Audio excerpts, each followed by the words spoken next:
He is boss. He is boss and he is boss one and only কে? এই Putin কাকুর fan ফলোয়াররা কে কোথায় আছো আওয়াজ দাও। আমি সম্প্রতি বাংলাদেশ ঘুরে আসছিলাম মাসখানেক থেকে, যে বিশ্বাস করেন অনেক জায়গায় আমি ঘোরাফেরা করছি, তো বেশিরভাগ জায়গায় মানুষ আমাকে যে কন্টেন্টগুলোর জন্য চিনেছে বা চিনে, এর মধ্যে পুতিন কাকুর ভাতিজা এবং ইরান ইসরায়েল যুদ্ধে আমি আমার যেই নিউজগুলো করি ওই নিউজগুলোরই ফ্যান ফলোয়ার আসলে অনেকটাই বেশি। যাই হোক, পুতিন কাকুর যারা ভাতিজারা আছেন বা ভাইরা আছেন, একটু আওয়াজ টাওয়াজ দিয়েন। কাকু তো খেলা দিয়ে দিছে, মানে ট্রাম্প ট্রেলারটা কি দিছে দেখছেন? যেই মাত্র পুতিন কাকু আলাস্কাতে আইসা এই লাল গালিচা দিয়ে হাঁটা শুরু করলো ট্রাম্পের সাথে, আকাশে বোমারো স্টেলথ বিমান, যেগুলা একদম লাস্ট প্রযুক্তির বিমান, মাঝখানে বিশাল একটা সাইডি দিয়ে আরো দুইটা শাঁ করে গেল।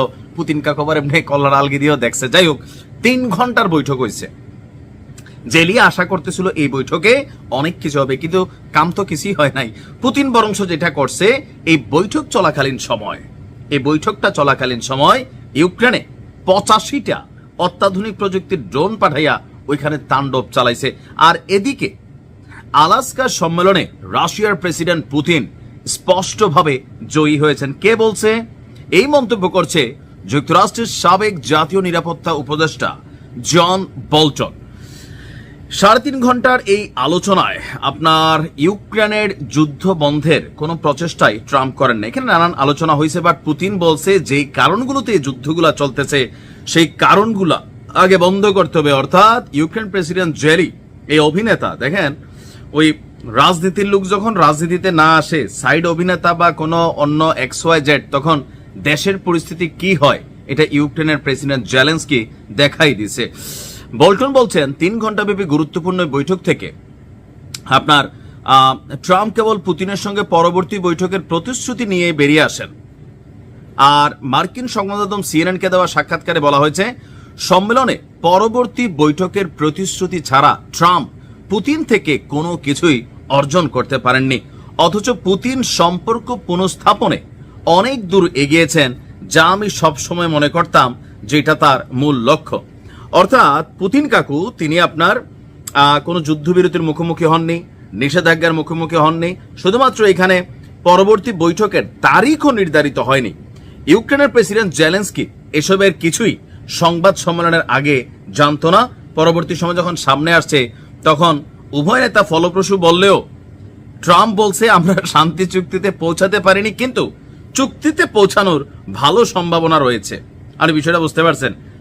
এইবার দিতে পারি নাই, তবে আগামীবার যে দিতে পারবো এরকম একটা চান্স আছে বইলা মাঠটা ছাইরা গেছে। কারে? জেলিরে ঠুসাই দিয়া গেছে। দেখেন, পুতিন ওই লেভেলের নেতা যাকে ট্রাম্পও এই লেভেলে অনার দিচ্ছে।